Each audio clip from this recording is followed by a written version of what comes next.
नमस्कार, किसान तक की खास पेशकश मंडी 360 में आपका स्वागत है। आज इस वीडियो में हम आपको बताएंगे गेहूं के ताजा मंडी भाव। सबसे पहले बात करते हैं मध्य प्रदेश में गेहूं के भाव की। मध्य प्रदेश की मंडी जोबाट में गेहूं का न्यूनतम समर्थन मूल्य 2430 रुपए प्रति क्विंटल और अधिकतम मूल्य 2430 रुपए प्रति क्विंटल रहा। अशोकनगर में 2425 रुपए न्यूनतम भाव और 3120 रुपए अधिकतम भाव रहा। शदोरा में 2460 रुपए न्यूनतम भाव और 2460 रुपए अधिकतम भाव रहा। बक्सवाहा में 2480 रुपए न्यूनतम भाव और 2580 रुपए अधिकतम भाव रहा। हरपालपुर में 2500 रुपए न्यूनतम भाव और 2522 रुपए अधिकतम भाव रहा। अमरवदा में 2475 रुपए न्यूनतम भाव और 2500 रुपए अधिकतम भाव रहा।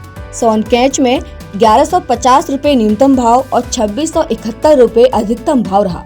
बदनावर में 2400 रुपए न्यूनतम भाव और 2825 रुपए अधिकतम भाव रहा। मनावर में 2520 रुपए न्यूनतम भाव और 2600 रुपए अधिकतम भाव रहा। गोरखपुर में 2400 रुपए न्यूनतम भाव और 2400 रुपए अधिकतम भाव रहा। गुना में 2520 रुपए न्यूनतम भाव और 3300 रुपए अधिकतम भाव रहा। अब बात करते हैं उत्तर प्रदेश में गेहूं के भाव की। मऊरानीपुर में 2500 रुपए न्यूनतम भाव और 2650 रुपए अधिकतम भाव रहा। मोथ में 2480 रुपए न्यूनतम भाव और 2550 रुपए अधिकतम भाव रहा।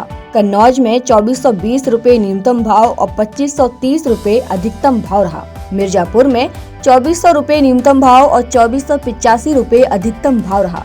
पूरनपुर में 2340 रुपए न्यूनतम भाव और 2415 रुपए अधिकतम भाव रहा। विशालपुर में 2485 रुपए न्यूनतम भाव और 2510 रुपए अधिकतम भाव रहा। सिरसा में 2435 रुपए न्यूनतम भाव और 2500 रुपए अधिकतम भाव रहा। रायबरेली में 2425 रुपए न्यूनतम भाव और 2475 रुपए अधिकतम भाव रहा। पोहवा में 2425 रुपए न्यूनतम भाव और 2465 रुपए अधिकतम भाव रहा। शाहजहांपुर में 2460 रुपए न्यूनतम भाव और 2550 रुपए अधिकतम भाव रहा। मैगलगंज में 2400 रुपए न्यूनतम भाव और 2450 रुपए अधिकतम भाव रहा।